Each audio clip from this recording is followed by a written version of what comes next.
Bienvenue dans la troisième partie de cette vidéo, le PN, qui est-il vraiment?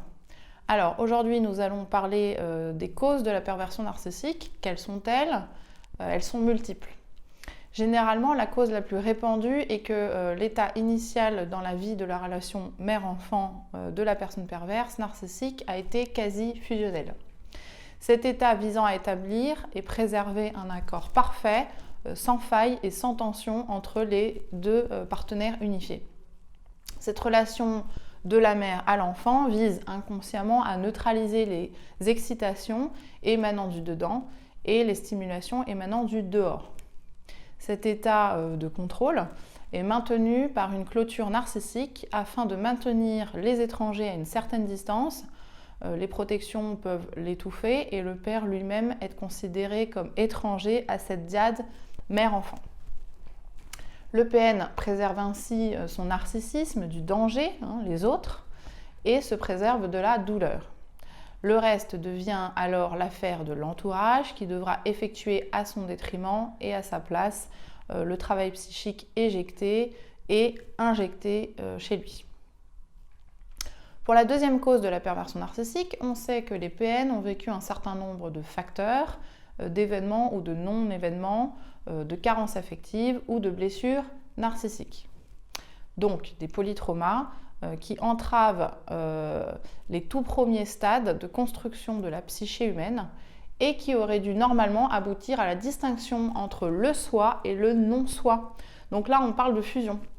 Et induire une constitution d'une représentation d'un moi séparé de l'objet, de la mère.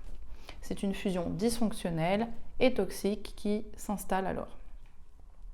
Une autre hypothèse est que les PN ne se sont pas sentis aimés réellement, c'est-à-dire de manière inconditionnelle. L'amour qu'ils ont reçu était donc conditionnel, un amour à condition. Les parents avaient des attentes élevées vis-à-vis de l'enfant, un enfant qu'ils rejetaient, soit de manière frontale ou de manière subtile, dès qu'il ne correspondait pas à leur idéal. Il peut y avoir une négligence également de la part des parents, parfois eux-mêmes PN, voire de la maltraitance. Il peut également y avoir eu une mise en valeur des qualités narcissiques, donc là l'opposé, ainsi qu'une prédominance des valeurs narcissiques au détriment de l'enfant et de ses besoins. Donc là on revient au même résultat, donc une relation d'objet au final que l'enfant va malheureusement répéter.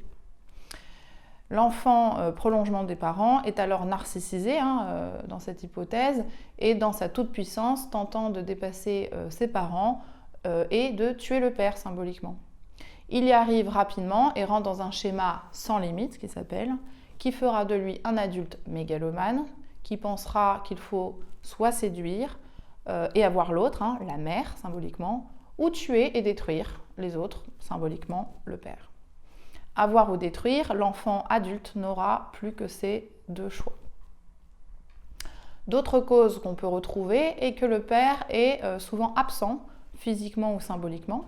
Il n'a pas su faire ou avoir son rôle de tiers séparateur dans la dyade mère-enfant. Il travaille beaucoup, voyage ou a une double vie, il ne s'occupe pas de l'enfant, il connaît de profonds problèmes, notamment souvent l'alcoolisme.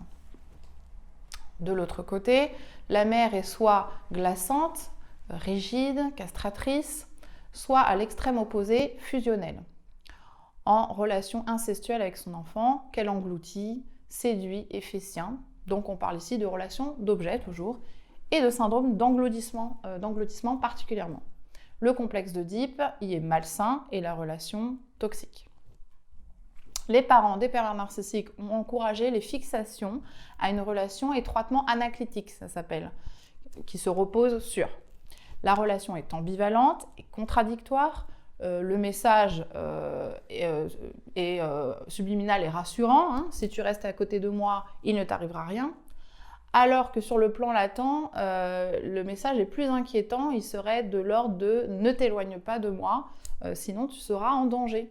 Ou bien « fais mieux demain et tu n'en seras que récompensé ».